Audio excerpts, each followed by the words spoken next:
if I were ready for this, like I've been badgering you for the past hour to do this, you know? If you were ready, you're not ready. No. I would have already just started the podcast, We but could, I mean, let's be real. We could have this entire podcast just be AI generated content based on the last few matches, and it would probably do a decent job. yeah, totally. I have a shacket on today. It's oddly nice. Yeah, I was outside burning some papers and stuff. There's a giant hole in the ozone layer above my house. Anyway, you want to do a podcast real quick? Yeah, let's do it. All right. What time is it? It's time for Wicked Spursy.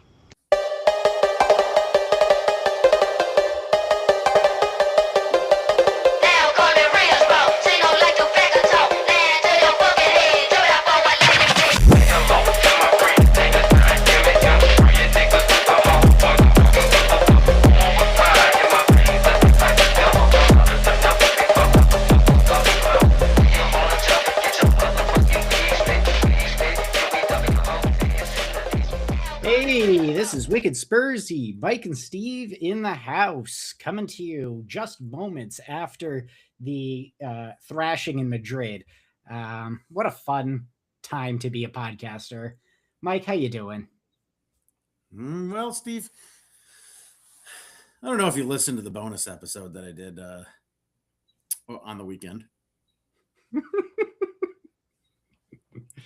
So I feel worse somehow.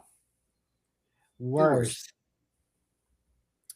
Yeah, I mean, this team will do it. I blamed a lot of shit on the players and a lot of shit on the front office. And yeah, I feel worse today. Otherwise, you know, I mean, my kid's outside. He's playing spring volleyball. So he's been practicing for that, which is it's not doing much for his stamina as far as soccer goes, but it does improve his leaping ability at practice and stuff because they do a lot of the lower body work, structuring lower body and being able to jump and stuff. So that may help him somehow in like set pieces and shit, so he can get his CTE out of the way early. But other than that, man, work's been good. Yeah. How about you? How you been doing? Not too bad. These last couple of nice days have been just a real joy up here.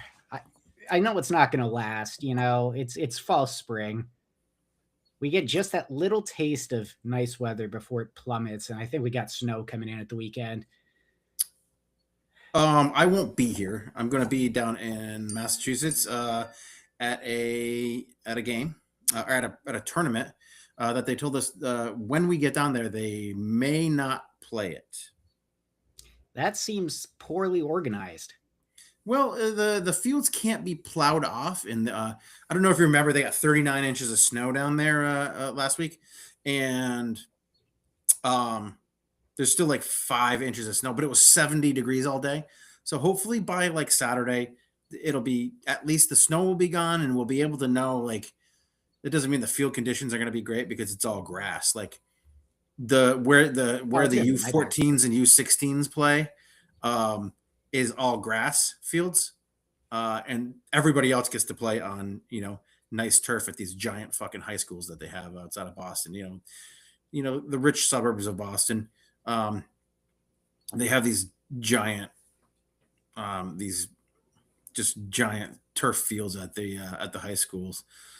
Separate from the football field, which is because they're, they make a lot of tax revenue to put into the schools and stuff.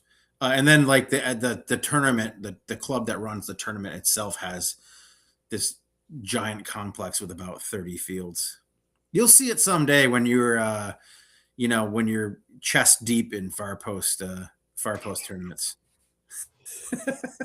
Yeah, I'm sure. Hey, never know. Lucas might actually be coaching your son someday. Never know. You never know. I will say I did have a fun interaction with his coach last week where I was just stepping on after they had finished up a practice, and he comes over, getting the field ready for me to take over. And he just comes up to me. He's just like, back in my day, people joined this club because they wanted to play and they wanted to compete and they wanted to win. And now I've got to deal with these kids who are just doing it because it's the, fun thing to do. And they don't really care about it. And they just want to dick around the whole time. I'm like, oh yeah, that tracks. This was your son's coach, not my son's coach, right? That was your son's coach. Oh shit. Yeah. Okay. I mean, to be fair, I did watch a little bit of their practice, and some of those kids were absolutely just like, da da da da da. I don't care what's going on. I'm not paying attention. Oh, so he was probably a different group of kids. Different group, yeah. Yeah, okay. Not my son's group. I was gonna say those kids are so fucking dialed in. It's crazy. It's crazy. Yeah, not those kids. Because they're all going into high school next year, so they're trying to make a varsity team, all of them. So I think they're mostly dialed in. My kid is taking the next steps to widen his scope of play on the field, and dipping his toes into the goalkeepers union, which didn't make me happy the other day when I went down to watch him at the university on the big field practice, because he decided that halfway through the practice, when they decided to scrimmage, that he was going to throw the keeper gloves on and go play keeper instead of playing his position and taking some time learning his position for this tournament that's coming up. But it is what it is. I think in the end, I had to kind of decompress and put it in perspective and just say, widening his ability to play multiple positions is good. He can play anywhere in the back, across the back four. He can play anywhere across the front three. It's just in between. Hey, if I've got any advice for him, if he wants to be a keeper, it's don't slip. Probably the worst thing you could do. Jesus Christ. What was going on out there? I have no idea, but it was comical. Comical. It was one of these, the first 15 minutes of this game, like I gotta say, I wasn't even mad. It was just so laughably bad that it's like, well, if we're gonna get thrashed, then at least I can have a laugh at it. It's almost like a comedy routine. And that kind of set my perspective for the entire game with, well, we're gonna lose this. At least it was funny for a bit. So why not? I mean, it's just one big meme at that point. I think we got word from our the godfather of this podcast that he's no longer podcasting or listening to podcasts. And frankly, I don't blame him. Why would you want to put yourself through extra torture after watching our team suck ass for far too long? Yeah, and just completely implode, right?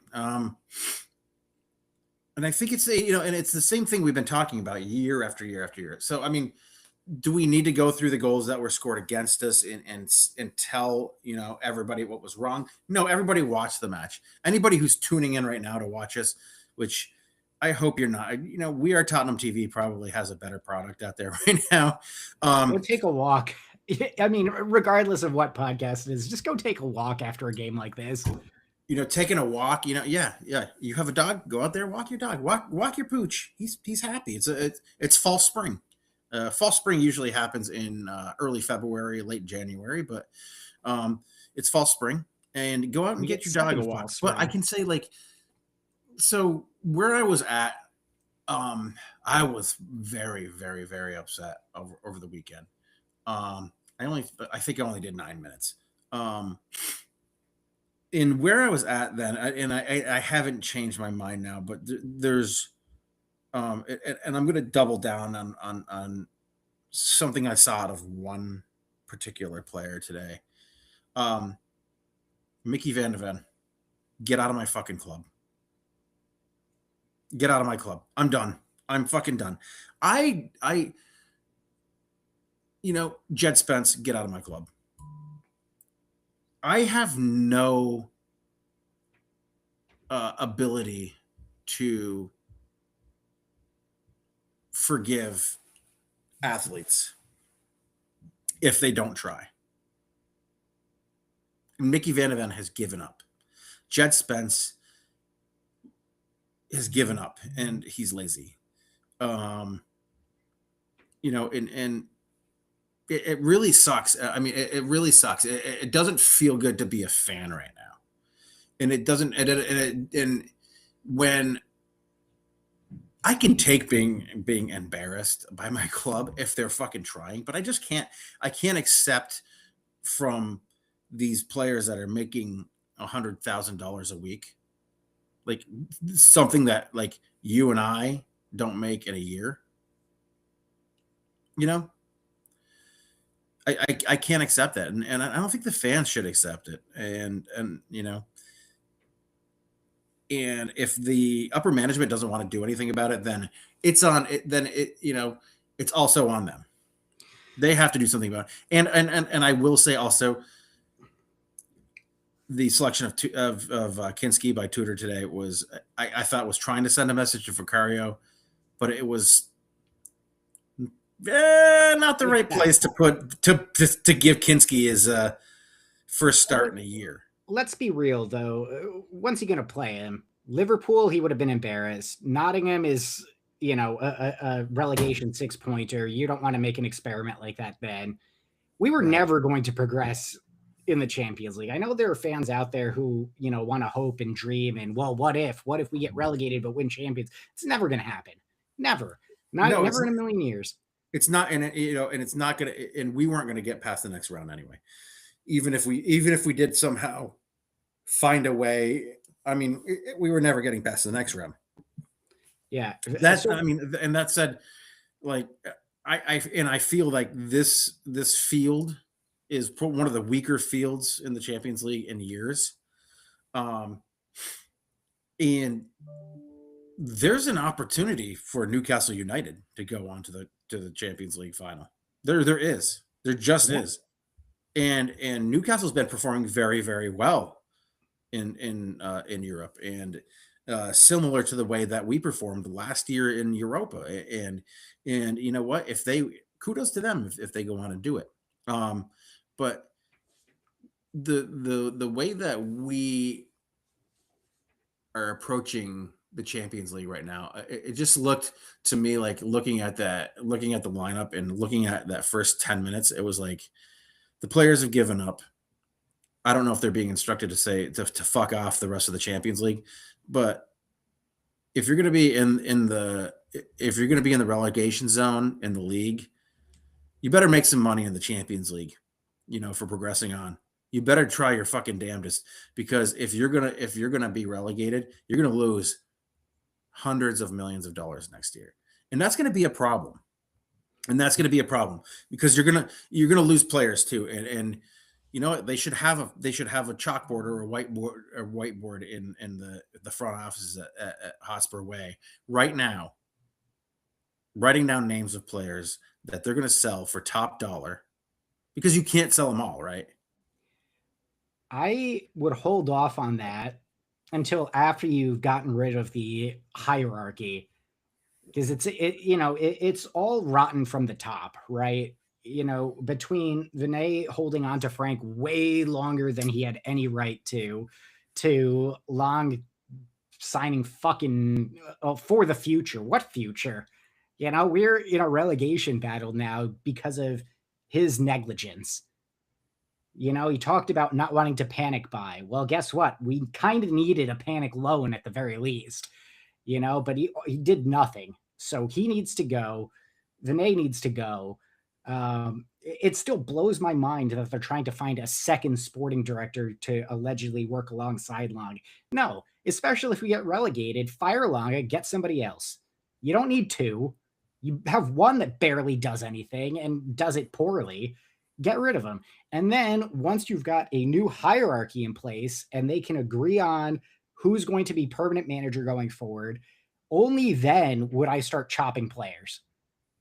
And the only reason I say that is because I would hate to get rid of somebody who may be on the cusp that a new manager would have loved to have and would have made a huge impression on. So for me, it's cut off the head of the organization, rebuilds from there, and then focus on thinning out that squad. And frankly, we've got options. As painful as it is, we have players who are playing championship football right now that can step in and offer their experience. It's depressing, but it's true. Yeah, I mean we have players. Will Lancashire is in a relegation battle with Mikey Moore's Oxford, playing in the Scottish Premier League. Like, lighting it up recently too. yeah, he didn't play against Celtic the other night, but the other day, but that's fine. That was a shit show at the end too. Great penalty shootout, but shit show at the end.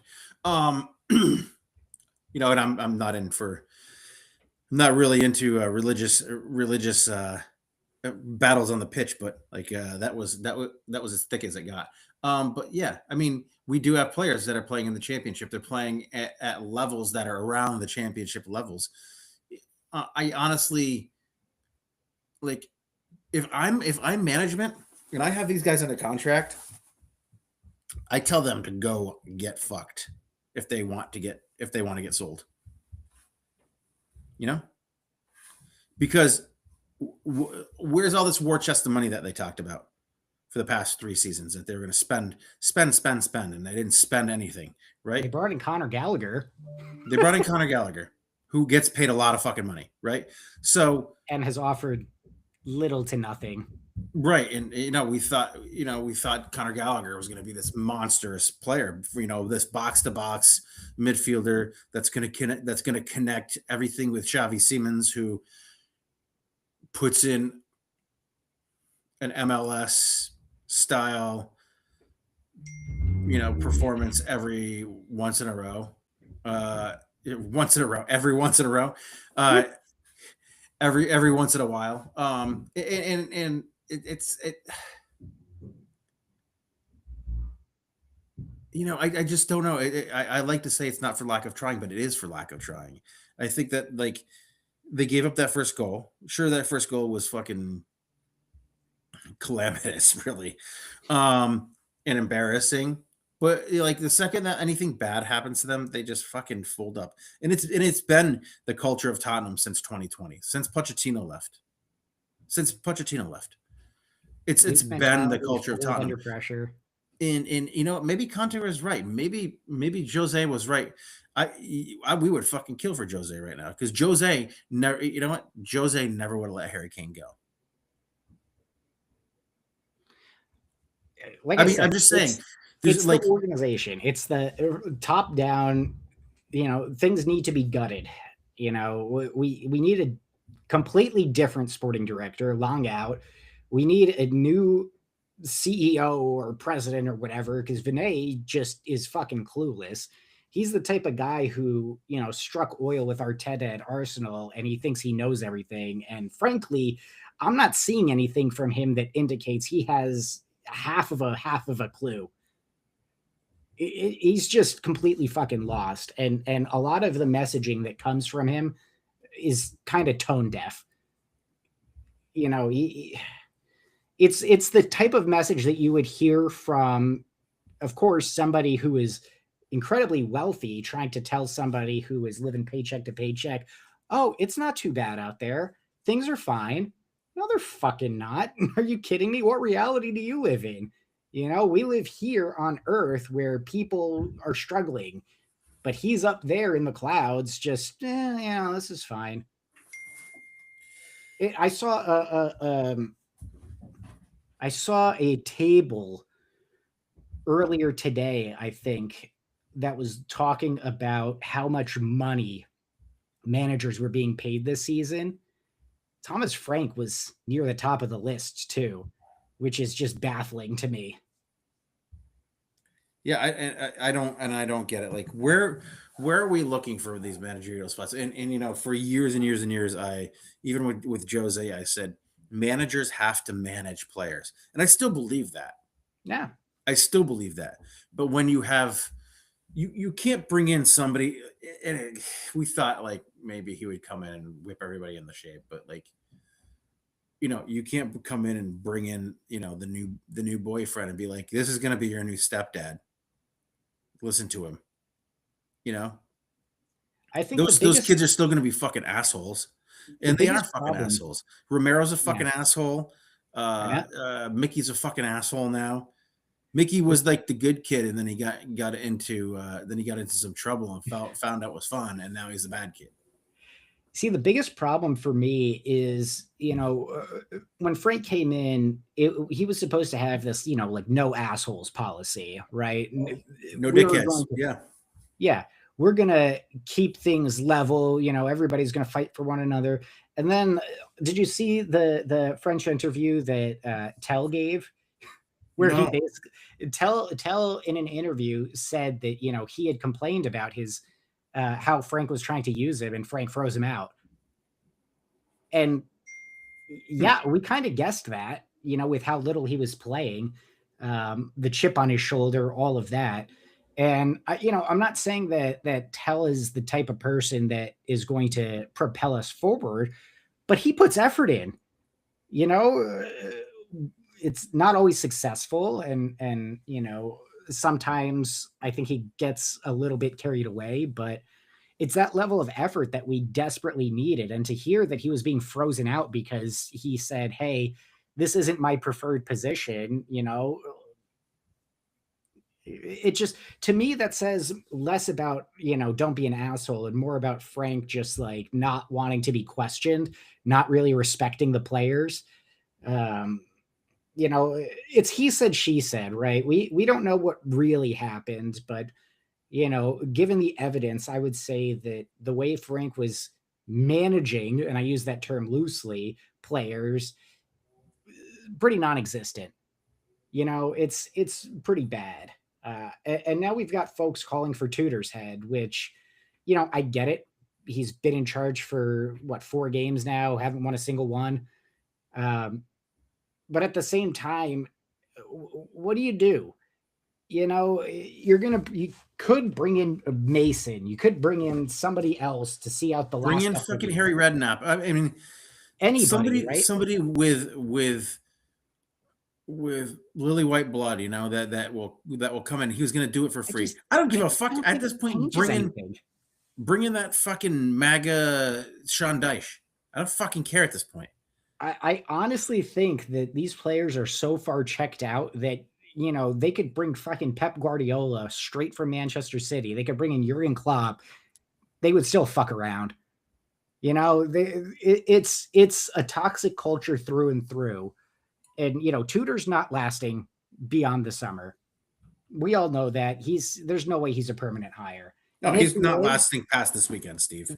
If he does end up becoming a permanent hire, there are some serious issues, even more serious than I am alluding to now with the organization. But I mean, frankly, the entire thing needs to be gutted, top down. The board themselves have to take a ton of blame for allowing this situation to fester. Yeah, I totally agree. So I mean, where do we go from here? I mean, there are some obvious things that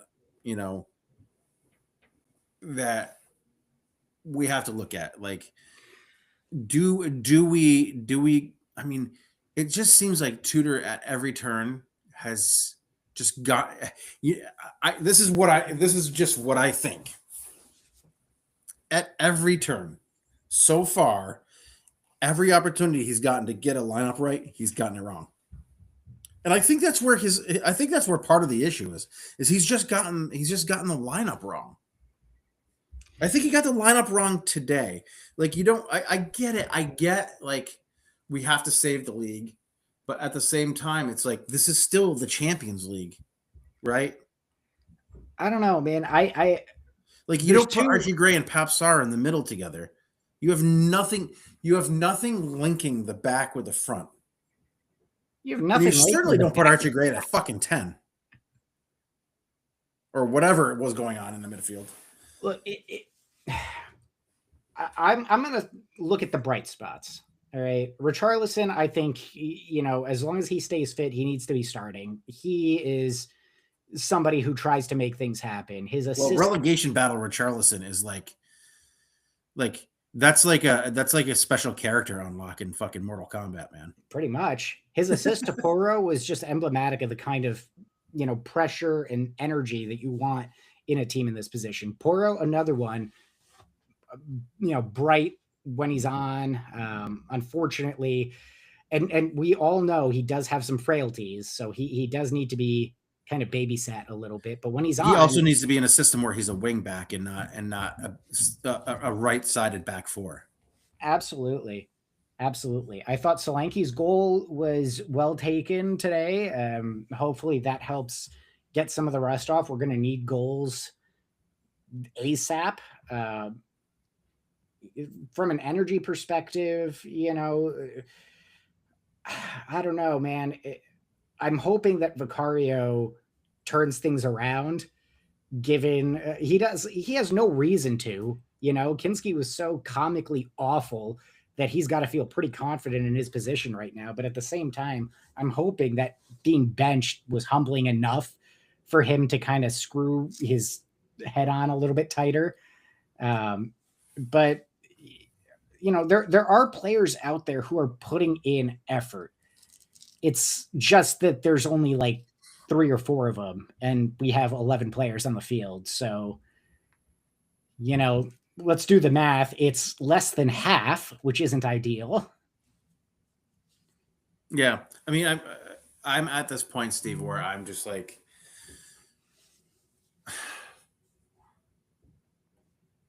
we've been told for the past 3 years, right? Wait till this player comes back from injury. Wait till this player comes back from injury. We're gonna be fine once we get these players back from injury. We have Kudus coming back from injury, right? We have possibly Bearval coming back from injury. We have possibly Ben Davis coming back from injury. We have possibly Destiny Udogie coming back from injury. Like I don't see any of these guys making.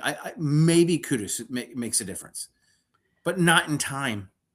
No, it won't be in time. Frankly, it was irresponsible of the club to think we're going to get players back from injury. We don't need to sign anybody in January. Again, looking at this from an organization perspective, right? Poor decision. And you can say, oh, well, hindsight's 2020. We didn't know that at the time. I'm pretty sure we could have guessed. This is Tottenham Hotspur. Our medical department isn't exactly the Mayo Clinic. We aren't known for miracles. At this point, after so many years, if a player goes down injured and they're wearing a Tottenham Hotspur shirt, I don't think I'm going to see them again. That's the assumption that I'm making. They are never going to be seen again. They are going to disappear into, some kind of secret facility underground somewhere. We'll get the occasional Instagram post. They'll never play again. And if they do, great. I'd love to see it. But, let's think about this, right? Dominic Solanke at the start of the season, he was only supposed to miss a couple of games. We didn't see him for months.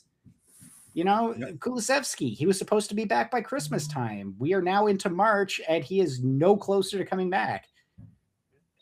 I just don't expect these guys to come back at any point, and now we've got some potential concussions that we're going to have to manage. I don't expect them to come back from that. It's a concussion. It should be a 7 to 10 day of mandatory rest.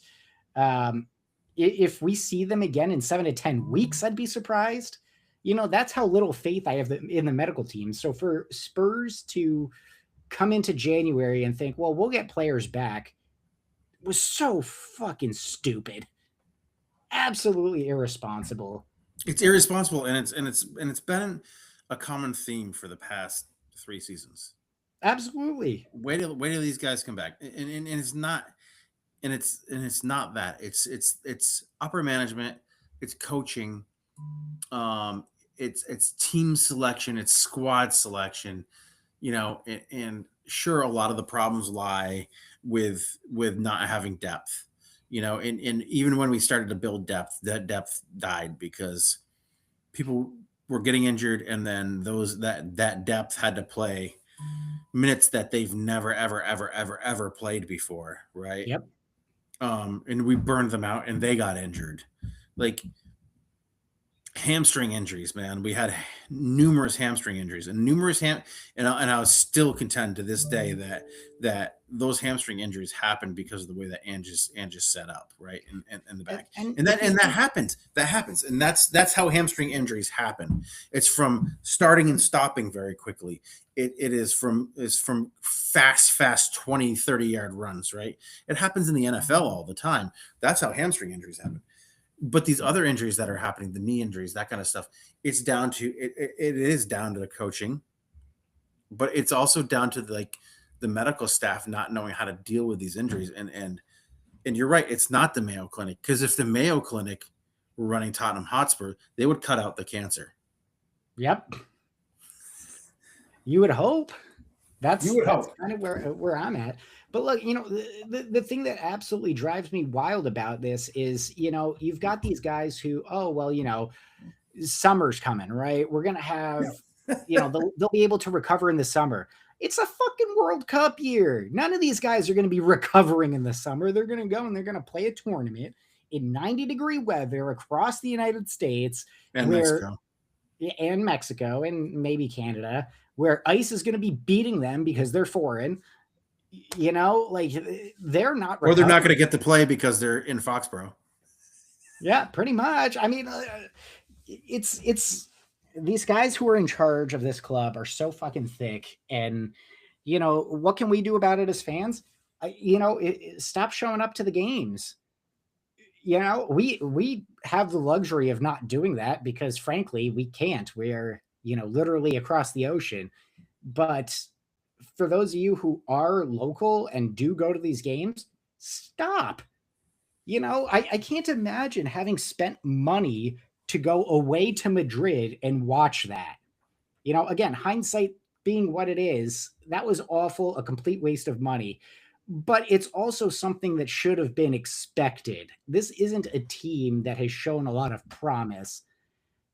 Stop going to those games. Send the management the only lesson that they're ever going to hear, and that's a drop in revenue, a drop in sales, a drop in stadium services.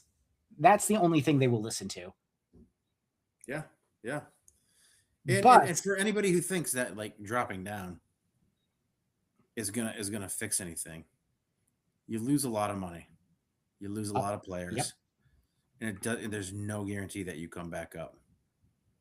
Look what happened to Sunderland years ago. Look what's happened to Leicester City. You could be an Aston Villa, bounce right back, and then be super competitive, or you could be Leicester City, down at the bottom again.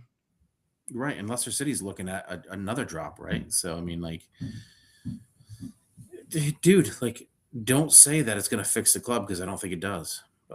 Anyway. Yeah, and okay, well, it's the championship, and we're a Premier League team. Yeah, we're a Premier League team that I'm fairly certain your son's futsal team could beat on current form. I don't know. You might see him tonight, so then I can confirm on the next episode whether that is a factual statement. But let me ask you this, Mike. Yeah, buddy. Hey, Mike, what you drinking?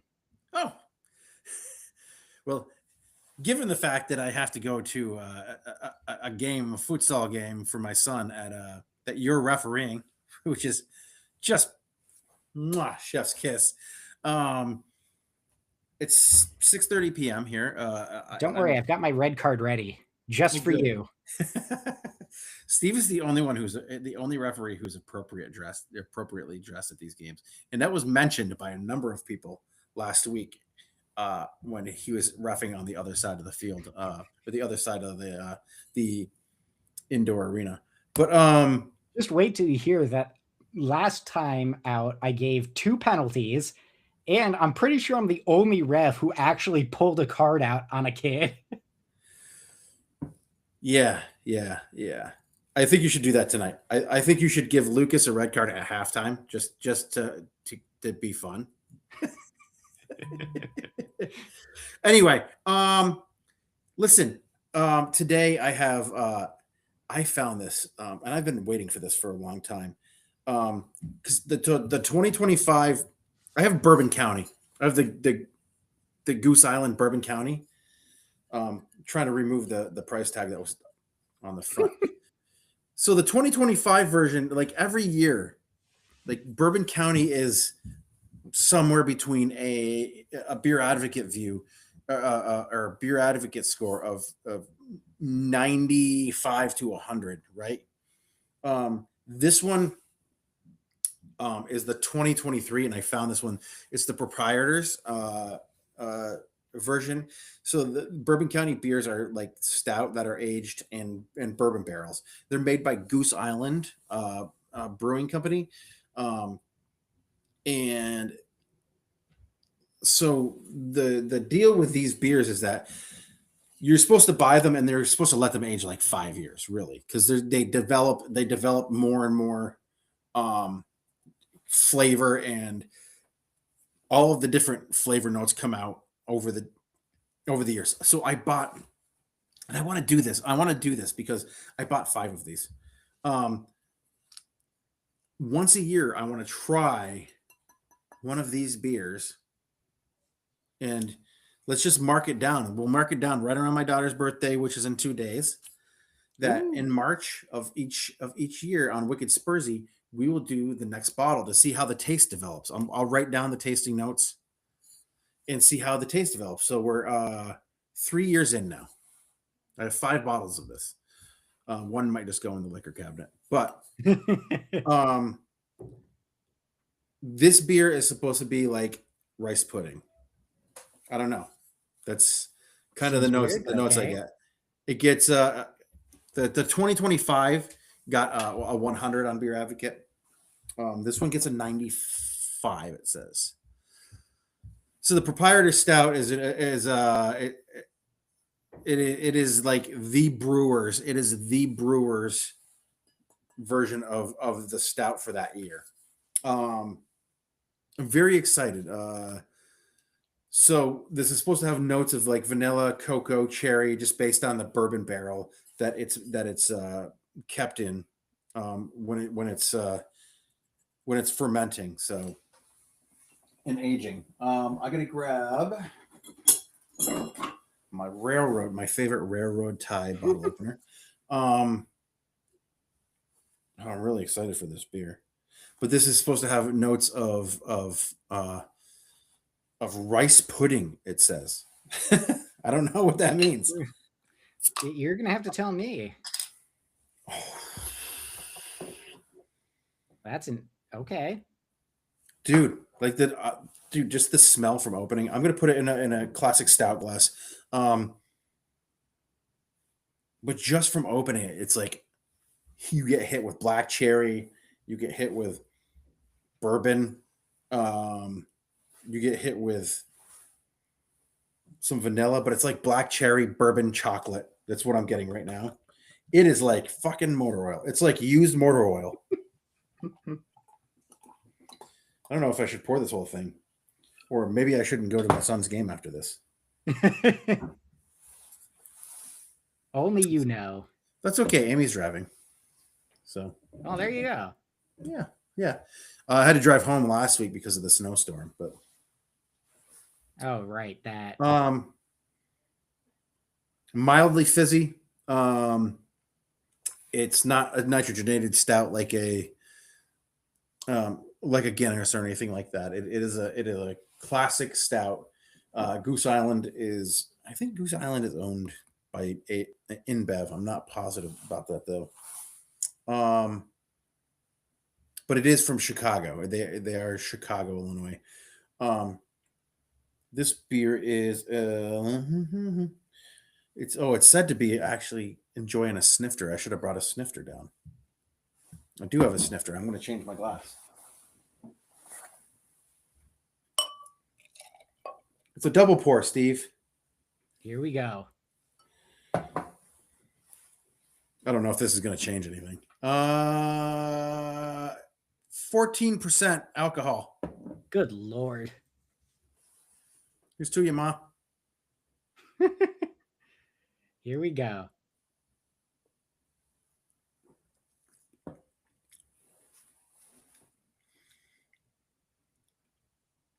Wow, dude. Okay. Without being too fucking nerdy, it tastes like a chocolate covered cherry. You know, you get the box of chocolate covered cherries at Christmas time. This is Yeah. what it is. It's like the dark chocolate version, though, not the milk chocolate version. Okay. This thing Interesting. is good, man. 14% alcohol. Yeah. 14.6% alcohol. Jeez. I don't know if I should drink all of this. Sounds like a meal. Yeah. Going back for seconds, though. It's a positive sign. So it's not boozy like I thought it would be at all. It is very chocolatey.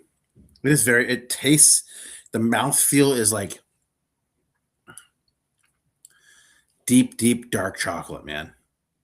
It tastes like, you know, you get that 70% hot cocoa at Lake Champlain Chocolates. Yeah. By the way, our local chocolate sponsorship is open currently. Yeah, we would love to have you. We would love to have you, Lake Champlain Chocolates. I'll do a hey Mike, what kind of chocolate you eating? Perfect. Instead, See? Win-win. yeah, win-win. This beer is phenomenal, dude. Bourbon County beers are phenomenal. It's not as boozy and it doesn't have that alcohol burn at the end that I thought it would. This is a dangerous beer, man, and it is tasty. This might be one of the best stouts I've ever had. Interesting. And I love a nicely poured Guinness. Okay. I think Guinness is the top of the food chain, but this stout is so fucking good. So fucking good. Are you ready? I'm ready. 4.8. Oh my God, that high. Ooh, 4.1. You barely ever go above 4. Dude, this beer is so fucking good. Dude. Damn. Yeah, dude, I gotta cap this. Because I have to go and be a productive adult. Yeah, so do I. At my son's game. I mean, I'm also not drinking, so I guess that's kind of a moot point. Well, you know, I mean, the thing is like, I wish we had this around Christmas time, so you and I could have shared a bottle of it. But like, the next time we will share a bottle of this because this is really, really good, Steve. I mean, it just tastes like drinking chocolate. That sounds fantastic to me. Which is what I imagine like the Italian hot chocolate to be. We'll have to ask Marty when we have him on. All right. But man, yeah, that's got me feeling a bit peckish now. Should probably eat something before this whole refereeing thing, huh? Yeah, definitely. So I got an idea for the last 15 minutes of this podcast. We have some stuff coming up, and I do have to do some recording after this for another podcast. But I do want to talk about something that might be a little fun, and it's something that I think I mentioned on our last time together, Steve. And it's about our very own Vermont Green. So, like, for our last 15 minutes of this podcast, let's go and let's just talk about something fun, something local, something that's coming up on St. Patrick's Day. Oh, do you mean the Vermont Grain playoff game? Or is it the U.S. Open Cup game? Yes, the U.S. Open Cup, which, by the way, for our English fans and our international fans, listen, the U.S. Open Cup started in 1904. 1904, is that correct? 1906, something like that. Early 1900s and the 1900s. And it is continuing to this day. Think of the FA Cup for American teams. And our very own Vermont Green is pre-professional, fourth tier of soccer. May as well we behave as fans like we're at least a second tier. Um, I think that like the splendor and the amazement of what is the FA Cup and is brought to life, absolutely brought to life by the cup sets that always seem to happen in the US Open Cup, especially with these MLS teams. And now that we know that like the MLS came from this kind of cool little league that wanted to change soccer and wanted to try some new stuff to kind of bring in the American fans into where it is now, where it's just a billionaire boys club, just like every other US sport. um I think when you have a team like Vermont Green that has the opportunity to beat a professional team, um, I think it's amazing. We did beat um, a USL League One team the last time out, and then we lost to an MLS Next Pro team in the second round by 1 goal. Um, I think it really have a great opportunity to knock down the Portland Hearts of Pine, who are the darlings of the new darlings of American football, um, mostly because they stole our thing. um, but we have that coming up on St. Patrick's Day. I think it's a great opportunity to talk about the American game and where it stands and where it is. So for like next 14 minutes or so, let's talk about that and let's talk about you know how a cup set can really advance the game. I think it's one of these that, the culture here locally has been growing considerably, right? To the point where even getting tickets is a lottery now because there's just such a high demand and we just don't have capacity for it, There which were is 11,000 individual lottery entries for 1,200 tickets. absolutely insane. Yeah, But that means if each of those you figure wanted 4 tickets, which it was capped at 4. right? That's possibly 40,000 tickets, right? No, 4,000 tickets. Sorry. No, wait, that's 40,000 tickets, right? Yeah, if you were doing 11,004, that's 44,000. Right. Our stadium holds what, 2,500? 2,500. If you can even call it a stadium.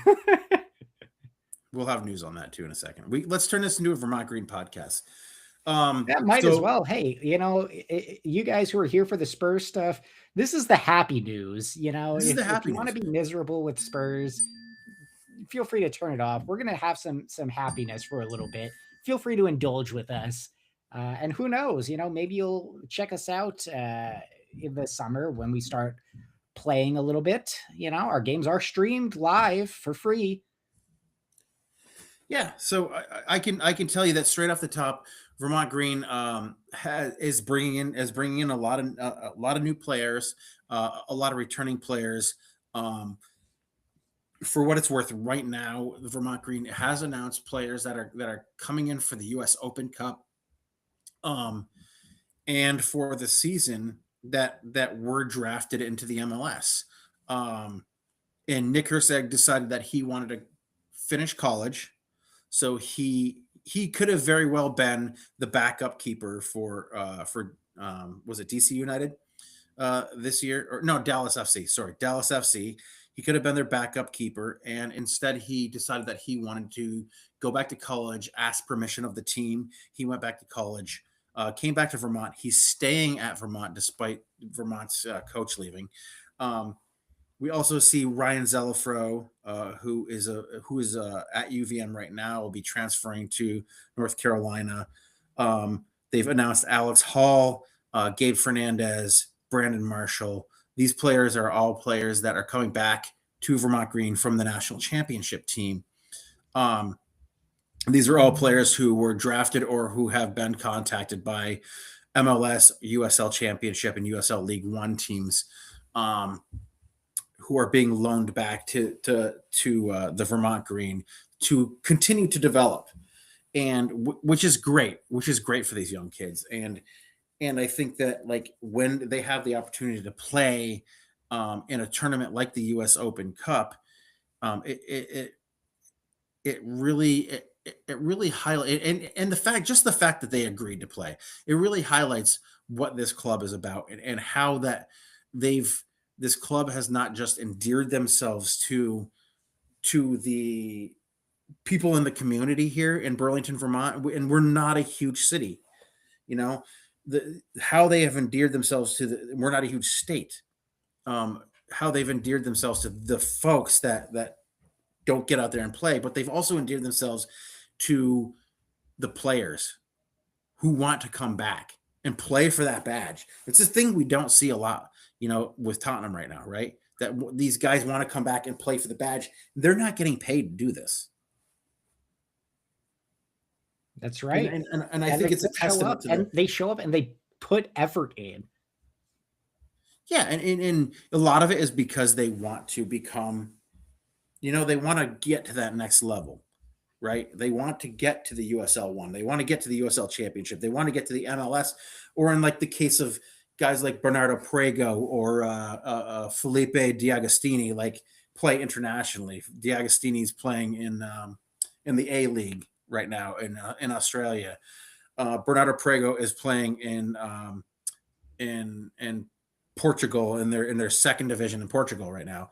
And like guys like Gavork Diarby and guys like Ayub Lahar, like these guys. Ayub Lahar is getting assists in the MLS right now, right? And he barely played at Vermont Green.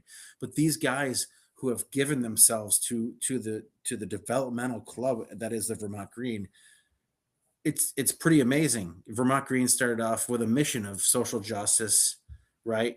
Climate justice, and they continue that to this day. And being where they are and doing what they're doing and endearing themselves to the community, it's really amazing. We don't have the supporters group that Portland Hearts of Pine has. We don't charge for our fandom, right? We have fans.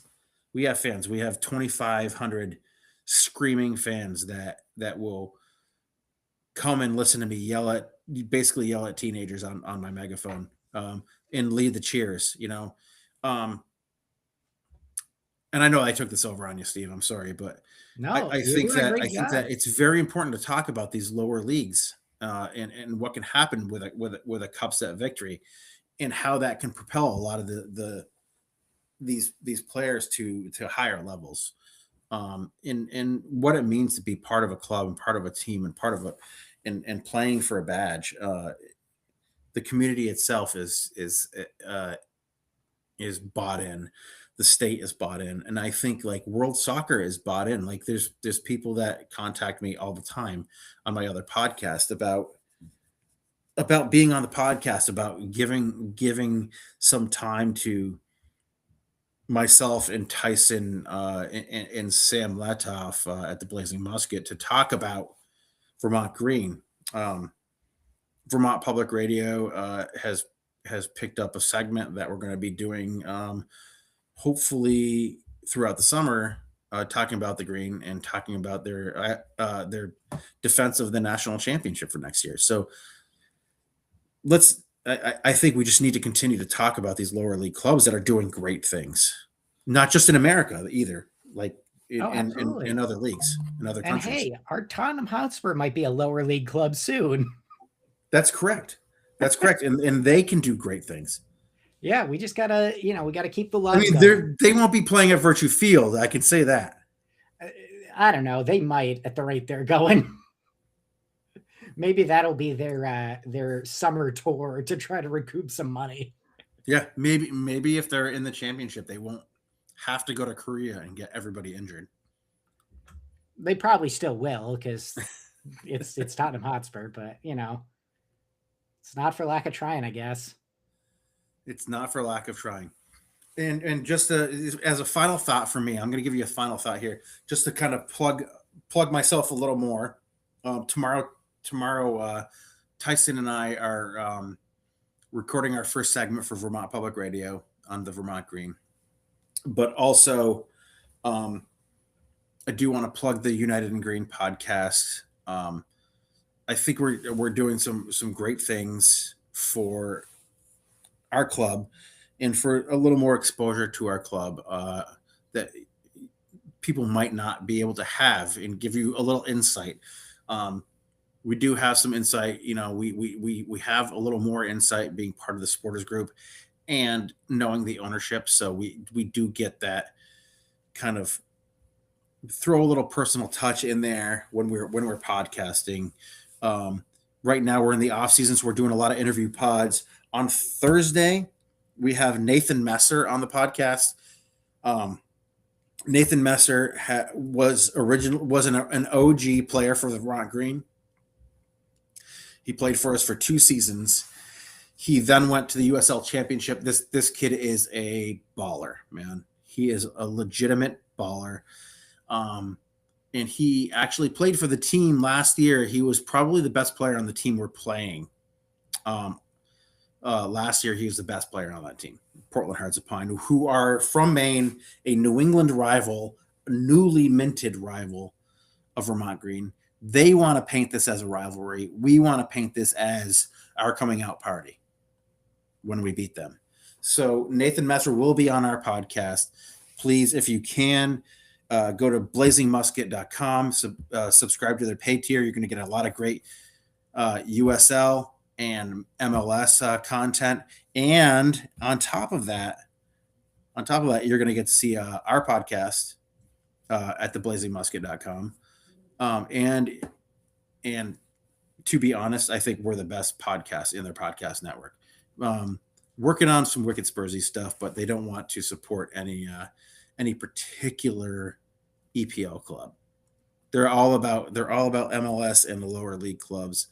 But also, before I leave, this 14% beer is hitting me. I do want to just plug.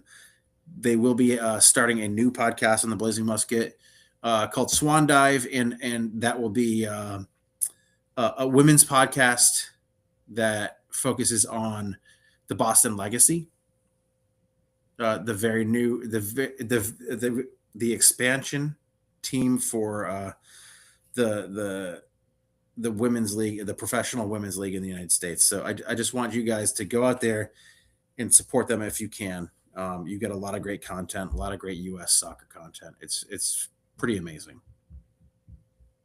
Sounds good to me. I just did another 9 minutes by myself. I'm sorry. You're good, man. You're good. But we can start to wrap it up. I guess we can finish wrapping it up now. I don't have much in terms of final thoughts. I'm just going to reiterate my point from earlier. If you're feeling angry, stressed, frustrated, just go take a walk. You don't need these kinds of emotions. And frankly, we're coming out of winter, right? Like things have been pretty rough for a while. If it's not bringing you joy, if it's making your life more difficult or, worse in some way, either take a walk, breathe, do something to de-stress, or just frankly stop watching. I've already told you guys to stop going to the games, stop spending money there. If they're not bringing you joy, stop watching the games. Don't buy the kits. Exactly. Just show them by taking your money away what is important, right? So I'll just leave it there because I know that Mike's going to reiterate the mental health point again, as he should. And I'll hit you with a nice quiz. And? Just don't be an asshole, all right? Don't be an asshole. Mike, take us home. Listen, guys, these games are just games. They're just games. in the end, we all have families, we all have friends that we have to interact with, we all have soccer games that we have to go to for our kids. I just want everybody to go out there and, again, they're just games. Protect your mental health. And for God's sake, talk to your neighbor. Well said. Well said. Also, guys, come on, you Spurs.